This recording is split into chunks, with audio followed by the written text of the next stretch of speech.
하나님은 눈에 보이지 않습니다. 눈에 보이지 않는 하나님을 우리들이 섬기고 있기 때문에 우리의 신앙 행위는 바른지 그른지 확인할 길이 없습니다.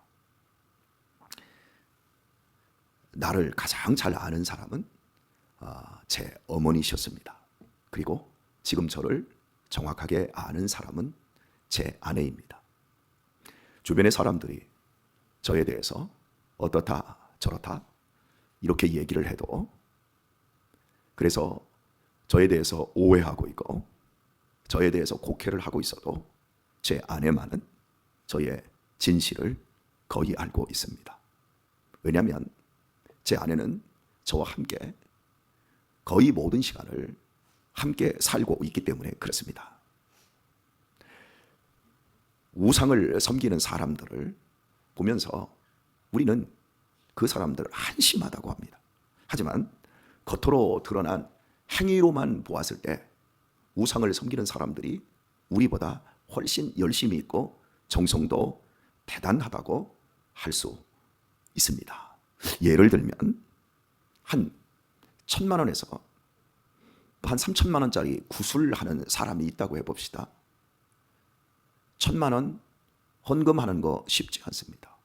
평생 신앙생활에도 3,000만 원 한꺼번에 헌금하는 거 쉽지 않습니다.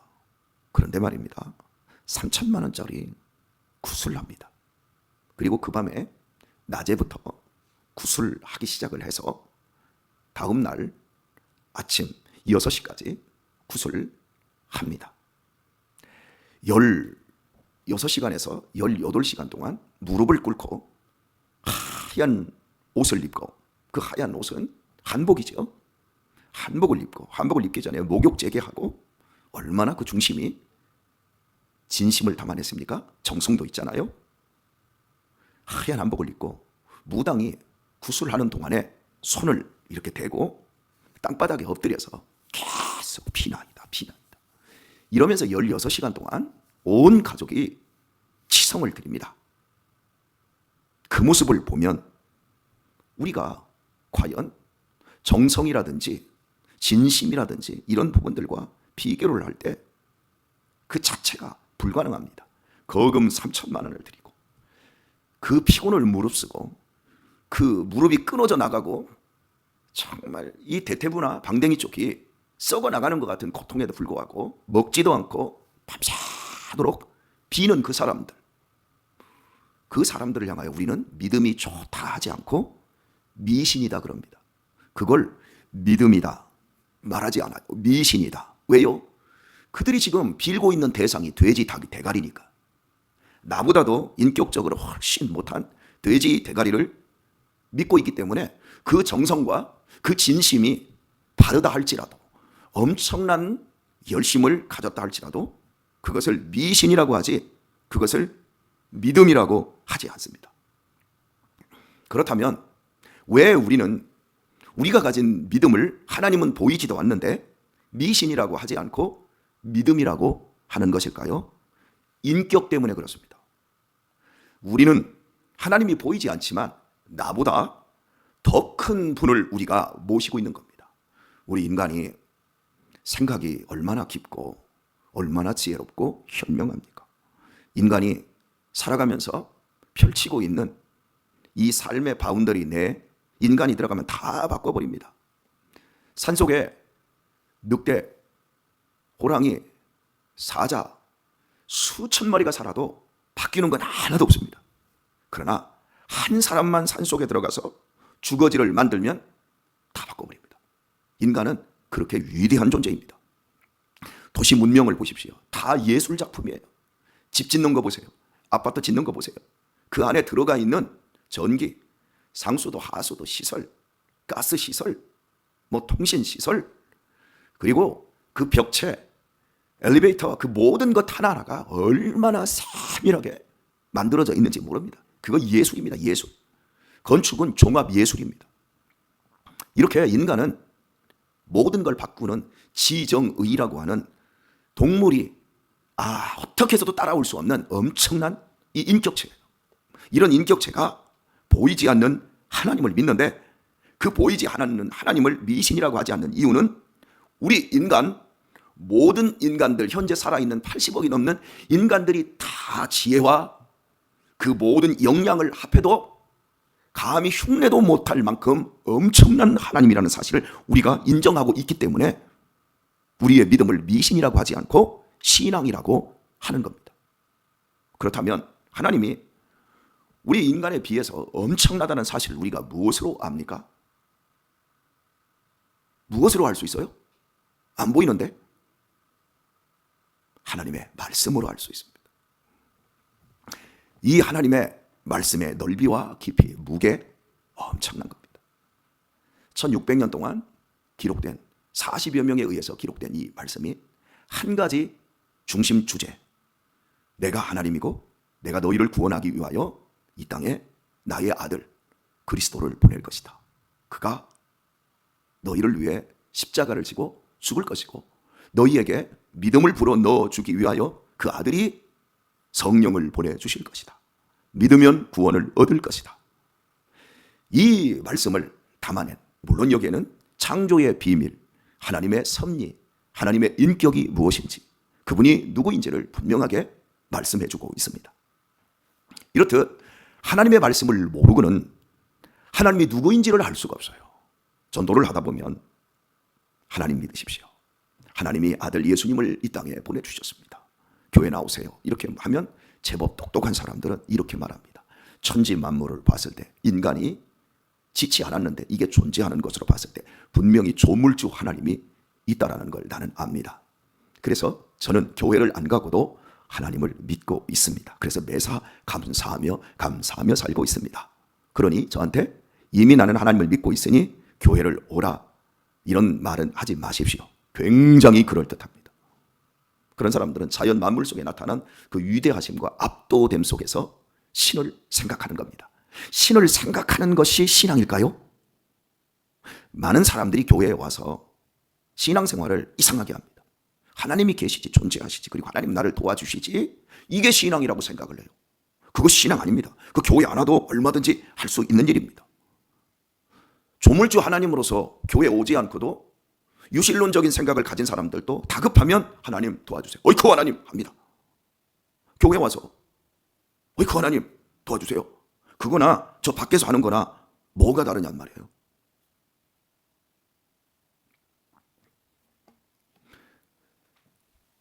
기독교 신앙의 참된 요체는 하나님이 보이지 않는데 보이지 않는 하나님을 우리가 말씀을 따라 믿습니다. 그렇다면 우리의 신앙이 정당한가 바른가 이런 부분을 결정하는 요소는 그 사람이 하나님의 말씀대로 사는가, 그거 외에는 확인할 길이 없어요. 하나님의 말씀대로 사는 사람들은 분명히 열매를 맺게 되어 있습니다. 사람은 혼자 살 수가 없습니다. 혼자 생각하고 혼자 결정하는 것 같아도 사람은 주변에 사람들을 의지하게 되어 있고 또 묻게 되어 있습니다. 그러니 사람은 혼자 살 수 없는 사회적 존재입니다. 그리고 사람은 자기가 묻는 사람에 대하여서 믿습니다. 자기가 의지하는 것을 의지하게 되어 있습니다. 의지하는 것에 붙들리게 되어 있습니다. 자동차를 의지하는 사람은 자동차를 자꾸 더 좋은 것, 더 나은 것, 거기에 결국은 붙들리게 됩니다. 돈을 의지하는 사람은 결국 돈이 신이 될 만큼 돈을 추구하고 돈을 무소부재의 권력처럼 느끼게 되어집니다. 이렇듯 사람은 혼자 살 수도 없을 뿐만 아니라 무엇인가를 의지하고 또 그 의지하는 대상을 숭배하고 그것이 인생의 전부인 것처럼 느끼게 되어집니다. 자, 여러분 잘 생각해 보십시오. 나는 예수님을 믿어서 과연 어떤 열매를 맺어가고 있는가? 그 열매는 나 교회 다녀요. 나 집사도 됐고요. 권사도 됐고 목사도 되었어요. 그걸 성경은 열매라고 하지 않아요. 네 안에 사랑, 희락, 화평, 오래 참음, 자비, 양선, 충성, 온유, 절제, 성령의 9가지의 열매가 있느냐? 신앙의 열매는 이거밖에 없어요. 저같이 목사가 되었어도 내 신앙이 정당한 게 목사로 판명되는 것이 아니고 성령의 사람으로서 열매를 맺고 있는가에 있습니다. 마태복음 9장에서 주여 주여 하는 자마다 다 천국에 들어가는 것 아니다. 주의 이름을 부르는 자마다 다 구원을 얻는다 그랬지만 주여 주여 하고 더 크게 주여 삼창합시다. 주여 주여. 삼창을 아무리 목이 찢어지게 땅이 울리게 한다고 해서 그 사람의 신앙이 정당한 것이 아니라 오직 성령의 9가지 열매, 그 열매를 맺어가는 것으로만 우리의 신앙이 확인된다는 사실이에요. 네가 선지자 노릇했다고, 네가 권능을 행했다고, 네가 귀신을 쫓아냈다고, 맞아. 그 사역은 맞아. 그러나 난 너 몰라. 심각한 얘기죠. 우리의 신앙에 대해서 우리가 우리 자신을 하나님의 말씀에 비추어서 확인해야 돼요. 여러분이 보기에 저는 성령의 열매를 맺어가는 것 같지요? 제 아내가 봐야 돼요. 제 어머니께서 봐야 돼요.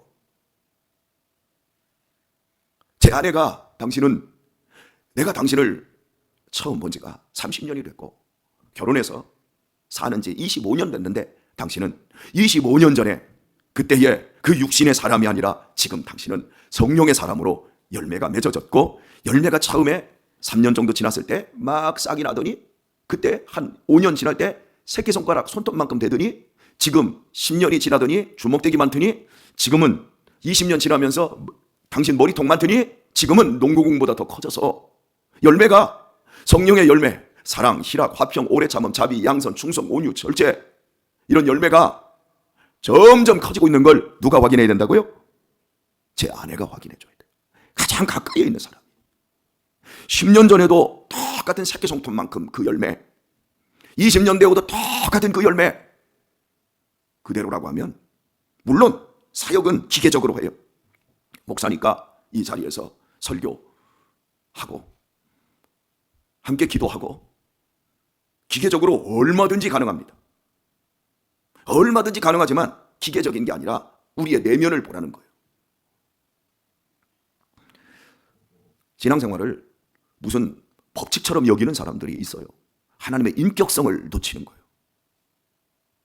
돼지대가리 놓고서나 비나이다 비나이다 정성과 치성만 들여서 그러면 원하는 게 뭐지요? 돼지대가리만큼 살겠습니다 그러나요?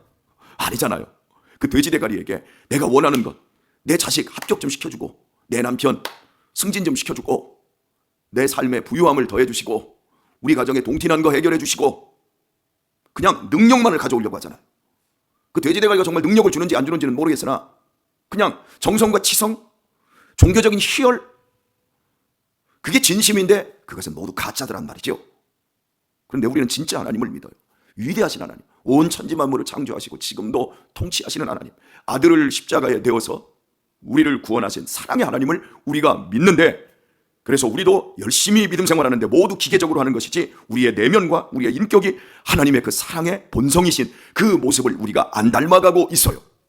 비난하고 더 많은 욕심을 내고 그리고 질책하고 하나님 앞에 바짝 엎드리기보다는 나 자신의 욕망을 더 강화시키기 위해서 애를 씁니다. 그리고 살아가는 열매를 나와 내 주변에서 얽혀지고 있는 상황의 열매를 보면 사랑은커녕 미움이고, 희락은커녕 슬픔이고, 온유는커녕 더 분을 내고 있고, 정직은커녕 더 거짓되고, 만약에 우리 자신들이 이렇게 흘러가고 있다면 우리는 거룩을 가장한 하나님을 믿는 것을 표방하고 있을 뿐 실은 내 자신을 거짓되게 만들고 있을 뿐더러 하나님과는 아무런 상관이 없는 사람일 수 있다는 거죠. 그래서 예수님께서 마지막 날에 우리를 심판하실 때 세상 사람과 교인을 심판하는 것이 아니라, 구분하는 것이 아니라 알곡과 쭉정이를 구분하시는 걸로 심판을 하시잖아요. 세상 사람들은 타작마당에 들어오지도 못해요. 왜? 그들은 이미 열매가 아니니까. 그들은 열매 없이 이 땅에서 무성하게 살다가 다 없어지는 거예요. 그러나 우리는 열매를 맺기 때문에 타작마당에 들어가는 거예요. 그리고 그 타작마당에서 알곡과 쭉정이로 판정되고, 알곡은 모아서 천국 곳간에 드리고 쭉정이는 그때 다 불태워버린대요. 교회 안에는 알곡과 가라지가, 지금 현재 교회 안에는 가라지도 자라날 수 있어요. 그런데 안 뽑아내요, 하나님은. 왜? 그 가라지로 말미암아 진짜 알곡되는 사람들이 눈물 흘리고 아프고 힘들면서 더 연단되고 진짜 백이임을 자신이 확인하는 거예요. 여러분, 가짜 엄마와 진짜 엄마의 차이가 뭔 줄 아세요? 자식의 속을 썩입니다. 그러면 내가 낳은 엄마와 엄마로서의 자격이 없는 엄마를 가장하는 사람은 그 자식 때문에 속을 끓이지 않습니다. 속을 끓이는 것이 진짜 엄마예요. 속을 끓이면서 엄마는 성장합니다. 하지만 속을 끓일 것이 없는 가짜 엄마는 자식이 속을 썩이면 나가, 넌 내 새끼 아니야, 이렇게 쫑을 냅니다. 여기에 성장이나 변화라는 건 일어날 수가 없는 거죠. 오늘 읽은 10절 말씀을 보면 이스라엘은 열매 맺는 무성한 포도나무라. 그 열매가 많을수록, 열매를 얘기하고 있어요. 열매. 열매를 무성하게, 또 아름다운 열매. 열매의 핵심은 아름답게 무성하도록 많은 열매를 맺어 가는 것입니다. 자, 우리의 신앙의 안전장치, 보이지 않는 하나님을 우리가 믿고 섬깁니다. 그러면 내 신앙에 나는 정말 하나님을 미신처럼 섬기는 사람이 아니고 정말 하나님을 진실하게 섬기는 사람입니다 라고 하는 확증된 것, 그것을 여러분 딱 두 가지로 집약해서 말씀드릴 수 있을 것 같아요. 성령의 9가지 열매를 딱 두 가지로 쉽게 따라서 하겠습니다. 겸손과 순종.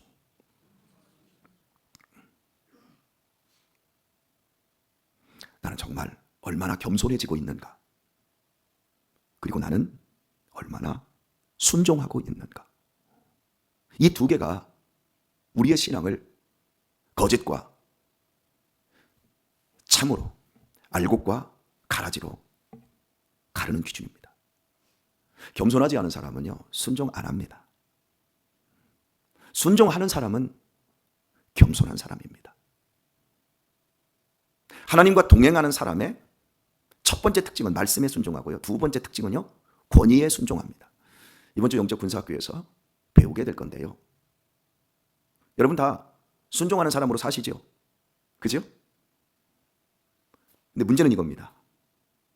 내가 좋을 때는 순종해요. 나한테 이로울 때는 순종해요. 하지만 나한테 해가 될 때는, 그리고 성질이 날 때는, 결정적일 때는 순종을 안 합니다. 이게 문제가 되는 거예요.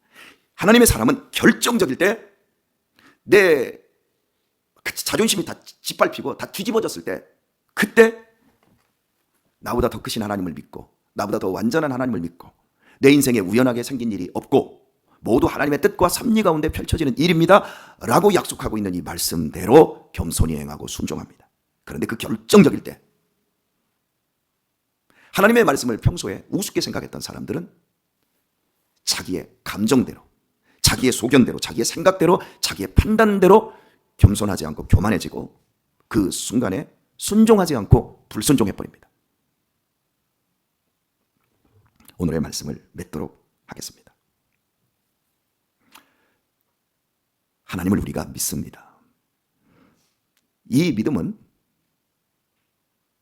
목사가 된 것과 교회에서 기계적으로 얼마나 많은 봉사와 종교 생활을 하고 있느냐로 결정되지 않습니다. 목사가 중요하고 교회의 봉사 생활과 헌신 생활이 중요합니다. 중요한데 그 중요한 게 열매가 아니라는 사실입니다. 과정이라는 겁니다. 어디로 가는 것으로 과정? 성령의 9가지 열매를 맺어가는 과정으로 가는 것일 뿐, 그것이 열매가 아니라는 겁니다. 그리고 성령의 9가지 열매는 반드시 우리 인생 속에서 겸손함과 순종함으로만 귀착이 되어집니다. 우리의 남은 시간, 마지막 날 하나님의 타작마당에 들어갈 것을 기억하시고, 그때 우리 쭉정이가 아닌 알곡 성도로 주님 앞에 서도록 하십시다. 제 아내가 저를 정확하게 알듯이 하나님이 저를 제 아내보다 더 정확하게, 완전하게, 세밀하게 아십니다. 우리 하나님을 경외한다면, 보이지 않는 하나님을 경외한다면 여기 보이는 하나님의 말씀을, 하나님을 보듯 하나님의 말씀에 순종하여 부디 더 겸손해지고 더 순종 잘하셔서 이 땅에서 알곡 성도로 많은 복들을 누리시고 더 아름다운 사람으로 변화되어 가시고 더 훌륭한 성도로 승리하실 수 있길 우리 주 예수님의 이름으로 축원합니다.